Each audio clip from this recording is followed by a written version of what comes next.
A very warm welcome to our ICTL's listeners. Hope you all are having a great day. My name is Shruthee and I'll be your host for this interview. So today we have with us Dr. Vidhi Chawla, who's a nutritionist. She counsels clients on the nutritional issues and healthy eating habits. She's an expert in the use of food and nutrition to promote health and manage diseases, and I can confidently say that she's great at it. Dr. Vidhi helps people lead healthy lives with the motto of prevention is better than cure. We all know how important it is to keep our health a priority to ensure complete overall growth and development. Today, we will be discussing how she started her journey and how she has been able to keep up with the good work of her passion for helping and healing others. Hi, ma'am. How are you and how does it feel to be here? Hi, good evening. That was such a lovely introduction. Thank you so much. Thank you so much. Oh God. Thank you so much. How are you doing? I'm fine. I'm great. So, can I get started with the questions? Yes, sure. So, we already know that you're a nutritionist, but we would love to hear more about yourself from you. So, please tell us something about yourself. Okay, so I am Dr. Vidhi Chawla and I am a homeopath. I'm a homeopathic physician.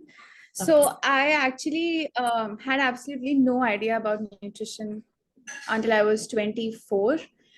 So my parents are doctors and my mind was always focused on becoming a doctor. And when I completed my medical school, when I started my practice, when I started my clinical practice, at that time I just realized that so many diseases, so many chronic diseases don't need medications. I mean, yes, medicines are important, but they provide a very palliative treatment, right? They don't provide a cure, right? So that's when I started studying about nutrition. That's when I started studying about the power that food has in actually curing chronic ailments like blood pressure, like hypertension, like diabetes, type 2 diabetes, in PCOS, lifestyle disorders, things like that. So that got me into nutrition because I don't know, I just could not prescribe medicines because I knew that they're not a permanent solution to the problem, Yeah. you So know. thanks for sharing that lovely insights, mom. So with that, I would like to ask that as a nutritionist, you come across many misconceptions and myths. So what are the very common myths or misconceptions that you encounter about nutrition? The most common misconception is that for losing weight, you need to eat less. Yeah. For losing weight, you don't need to eat less. For losing weight, you need to eat right. When Yeah. you eat less, you are just, paving a path for nutritional deficiencies for Yeah. yourself. So eating right is more important than eating less when it comes to weight loss. So that is the number one myth that I come across. The second myth is that you should not consume carbs. That is also the Exactly. biggest myth, that so many people are afraid of carbs. They're like, I don't need bread, I don't need rice. But nobody is talking about the fact that carbs, complex carbs, are the main source of Yeah. energy Exactly. of our body, right? So these are the two most common myths that I've seen, because when, as a nutritionist, like when I post having rice at night, like dal rice at night, I get so many DMs about, why are you eating rice, you shouldn't be eating rice at night. And I'm like, no, this is just a myth. It's Yeah. nothing like that. Yeah, these are Yeah. the most common. I can actually relate a lot because as a vegetarian, I find it difficult to find the source of protein. And then, my whole life, I've just tried to cut down carbs and haven't really understood the concept of nutrition until now. So, with that, we'll go to the next question. So, Yeah. for someone who's had a eating disorder or someone who's had a pattern of eating unhealthy for many years, it'll be very difficult for a change and to suddenly switch into a healthy lifestyle. So for Yeah. people like that, what would you recommend simple tips which we can follow for a very like a long term which includes in our lifestyle? Okay. Okay. So I might have a long answer for this. It's fine. So see, eating disorder basically develops when you look at food as something that you should feel guilty about. That usually develops, that Yeah, usually, that puts us into building a very unhealthy relationship with food. Now a lot of the times when you engage in burgers or like a chocolate, it's followed instantly by guilt. And we're yeah, like, oh my god, I should not have eaten that. Oh my god, I should not have eaten that. Now I should probably skip dinner, or maybe I should over exercise tomorrow. Sorry yeah. about the talking. It's So it, yeah, so we're like, I should probably over exercise tomorrow. So that's basically an eating disorder. This is an eating disorder when you are looking at food as something you should feel guilty about. yeah, Food is the source of your energy, and I think the biggest problem with the diet culture is demonizing food, yeah, demonizing sugar, demonizing processed foods like a bag of chips, or maybe a burger or pizzas or things like that. When we start demonizing food, we start looking at food as good and bad. yeah. That is where we start developing an eating disorder. And so this is basically, I'm giving you like a brief idea of that. And so someone who has always struggled with food, for someone who has been in that vicious cycle of binging and then restricting and Yeah. then binging and restricting. So the biggest tip I can give you is to just first be kind to yourself. When you are in that binging and restriction cycle, matlab ye bahut voodoo lagega, but you need to Yeah, be very kind to yourself. Because I feel that when you're constantly being hard on yourself, when you're constantly judging yourself for your food choices, you will never get out of that cycle. You have to be kind to yourself. That is the number one step, because I work with people with an eating disorder. So that is the number one thing I tell them to do. And when you start being kind to yourself, and then you start understanding why you associate food with emotions, yeah, because there is a difference between physical hunger and mental and emotional hunger. yeah, Physical hunger usually develops slowly, and physical hunger, when you eat a good meal, you feel satiated. But emotional hunger or mental hunger, it strikes like that. It strikes within seconds, and it's either triggered by either a deep emotion that you want to numb, or or maybe you're just stressed about something, or maybe you're simply bored. उसकी वजह से भी हम कभी कभी mindless eating करते हैं. तो yeah, first step is being kind to yourself. Second step is start slow.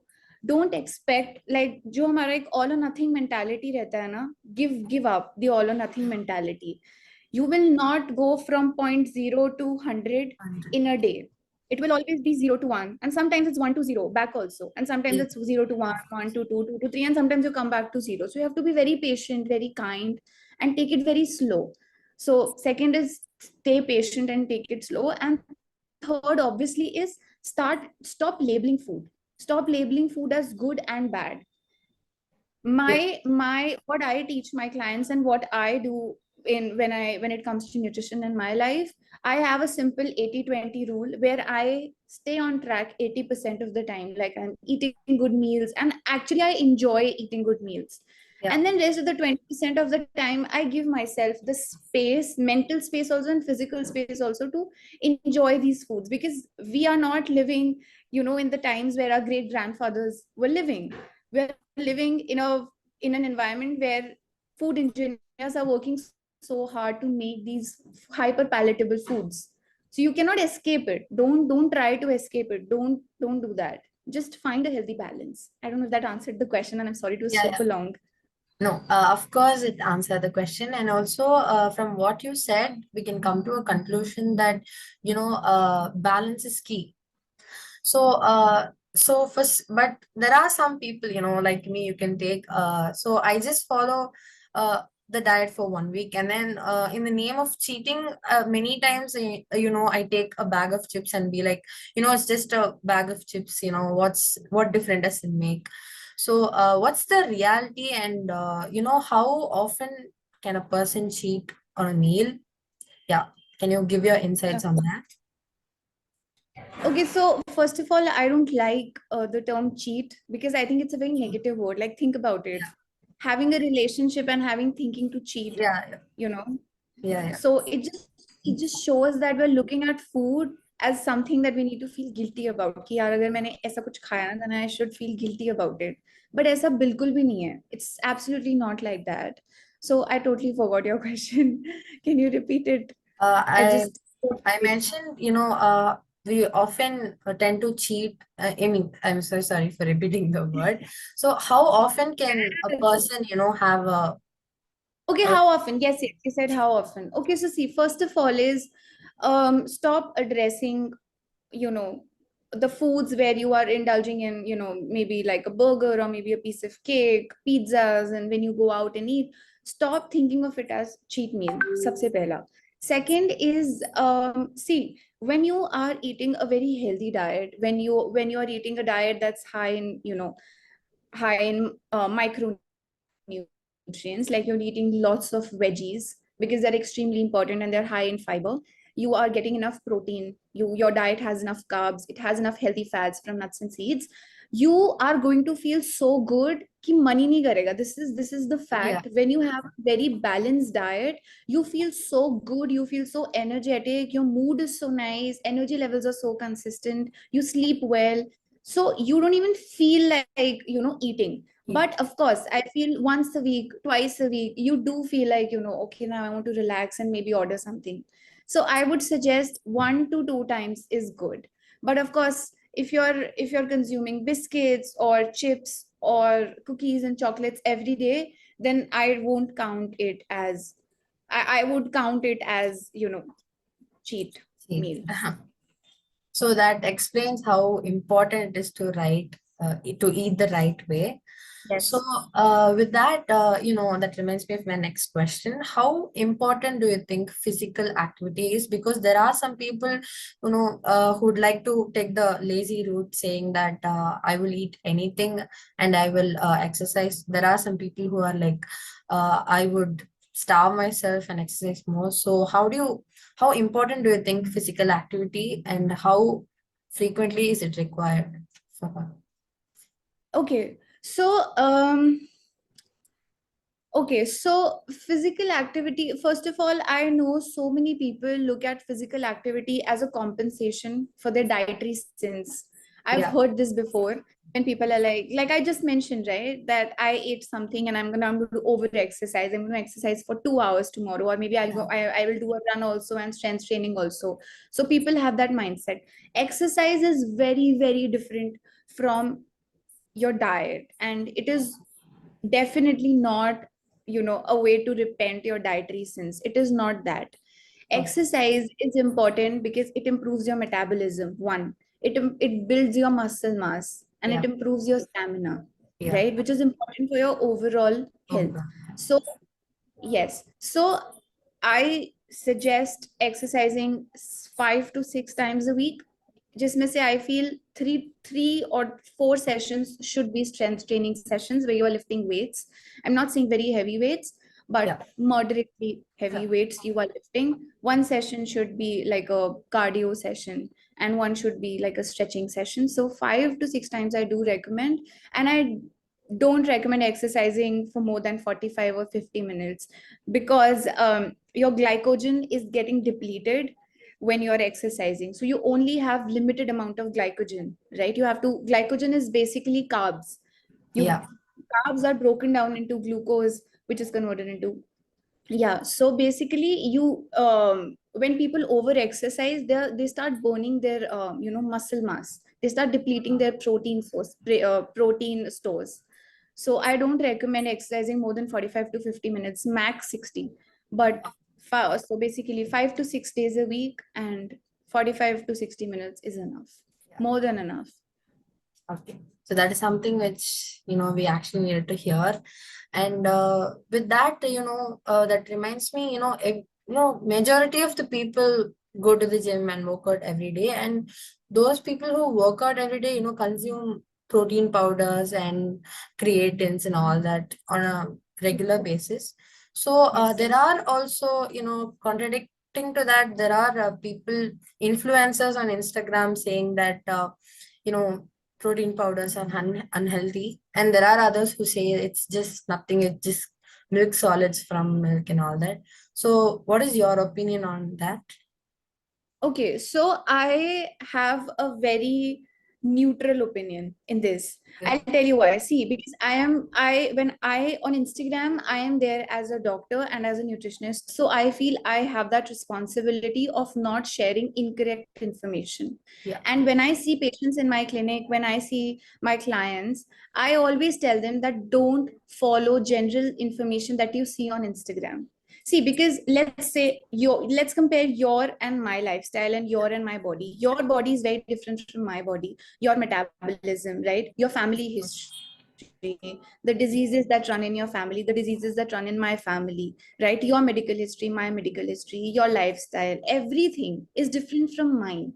And Yeah. it's not just us, it's for everybody, right? सबका lifestyle, सबका dietary pattern, सबकी family history, सब अलग है. We cannot have a very generalized approach when it comes to health, because it can be very dangerous. So many people message me on Instagram. They are like, we started this diet when we saw an influencer on Instagram and now we're suffering from this. This is why it is so harmful to follow a very generalized approach, right? I have clients who consume protein shakes every day, and I have clients who don't consume protein shakes at all and they exercise. I personally, I consume protein, I exercise 7 days a week, 6 to 7 days a week. I basically exercise for like my mental health and for having more energy. I don't have any physical aesthetic goals, but I exercise 6 to 7 days a week, and I consume protein shake like 3 days a week. That's it, Okay. because that suits my body. Yeah. So when it comes to protein shakes, always talk to a health professional, talk to your doctor, talk to your dietitian, talk to your nutritionist before starting any supplement for that matter. Because I feel बहुत सारी चीजें you need to take into consideration. For example, so many people with lactose intolerance, they consume whey. Yeah. So you know, of course you will face gut issues. So my take on protein shake is very neutral, because I think it depends from person to person. Yeah. So I yeah, don't with know if that, that's a good answer, but I'm yeah, just I hmm. just asked for your opinion, ma'am. So with Okay. that, we have one more question. So, what would you like to say to people, who thinks that, change is impossible and I cannot lose any weight, however hard I try? Okay. So first of all, I wish I can give you a big hug, because I know how hard it is to even want to try, after so many failed diets, after trying so hard and like falling into that cycle of not eating enough, not having enough energy, and then binging. That's a very vicious cycle to be trapped in. So if you feel that you cannot lose weight, I can tell you 100% that you can. Yeah. But there are a couple of things that I would also like to add. First, Yeah. don't just stop that all or nothing mentality. Yeah. Try to find a middle ground where you are enjoying a healthy diet and you're also enjoying your favorite foods. Because I believe if you cannot cut a certain food from your diet for life, don't cut it for short term, Yeah. because it will only give you short term results. So if you are tired of you know losing weight, gaining it back, losing weight, gaining it back, and then just feeling that I should give up, Yeah. just find a middle ground first. Second, again, don't be so hard on yourself. Weight loss की journey बहुत लंबी है यार. Your Yeah. health is basically timeless, and you have to be very kind and very patient to yourself on Yes. this journey. Because if you're constantly judging yourself कि यार, why did I eat this, why did I eat that, I shouldn't have done that, then the relationship is not going to go a very long way. So I know that you can lose weight. You just need to find a good balance. So thank you for that motivational piece of advice, ma'am. So with that, we come to the end of our session. So thank you so much. I really had a great conversation. It was very informative and it's very valuable. And I checked your Instagram pages and your meal ideas. It was very lovely, and I think I'm gonna follow all that from now on. So thank you, Thank you. ma'am. Very With kind that, of you. yeah, thank you, ma'am. Have a great rest of the day. Thank you.